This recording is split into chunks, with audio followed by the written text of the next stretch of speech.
ఇప్పుడు కాంగ్రెస్ ప్రభుత్వం వాళ్ళు మీ దగ్గరకొచ్చి మాట్లాడినప్పుడు మీరు ఈ మధ్య కాలంలో సోషల్ మీడియా కావచ్చు, ప్రస్తుత బీసీ సామాజిక వర్గం కోసము ప్రతి చోట కూడా ఉద్యమాలు జరుగుతున్నటువంటి పరిస్థితి.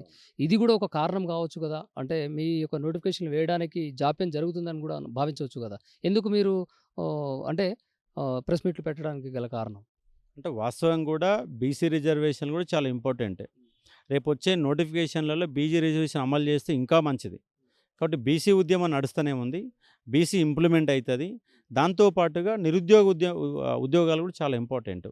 అక్కడ ఉద్యోగ నోటిఫికేషన్‌లు ఇవ్వండి. ఆ నోటిఫికేషన్‌లలో బీసీ రిజర్వేషన్ ఇంప్లిమెంట్ చేయండి.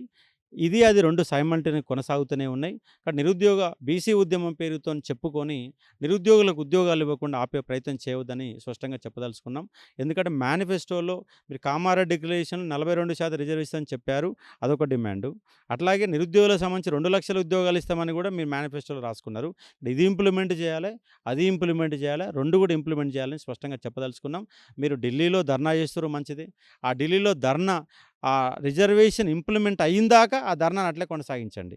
అవసరమైతే ఢిల్లీ కేంద్రంగా రేవంత్ రెడ్డి బీసీ రిజర్వేషన్‌ల కోసం ఆమరణ నిరాహార దీక్ష చేయాలని కూడా డిమాండ్ చేస్తా ఉన్నాను.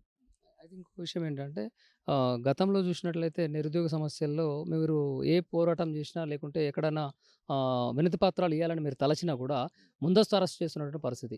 ఈ ఎందుకు ముందస్తు అరెస్ట్ చేయాల్సిన పరిస్థితి వస్తుంది? మీరేమన్నా అసాంఘిక కార్యక్రమాలు అంటే దాడులు ఏమైనా చేస్తారని పోలీసులు అలా భావిస్తున్నారా? లేకుంటే మీరు వాస్తవానికి అలా చేస్తున్నారా? అంటే కనబడతది గదా! ఇప్పుడెక్కడైనా 20 నెలల కాలంలో ఎక్కడైనా దాడులు చేసినామా? టీఆర్ఎస్ గవర్నమెంట్‌లో ఏమైనా దాడులు చేసినామా?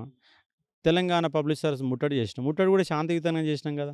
అక్కడ రాళ్ళు రప్పలు పట్టుకొని కూడా ఏది పట్టుకొని అయితే మిగతా అసాంఘిక కార్యక్రమాలు చేయలేదు గదా!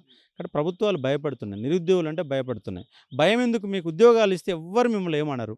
మన అద్దంకి దయాకర్ వచ్చారు ఏమన్నా ఇబ్బంది పెట్టారు. ఎవరు ఇబ్బంది ఏం పెట్టలేదు కదా! కాబట్టి ముఖ్యమంత్రి ఇక్కడికొచ్చి చర్చలు జరిపి నోటిఫికేషన్‌లు ఇవ్వండి.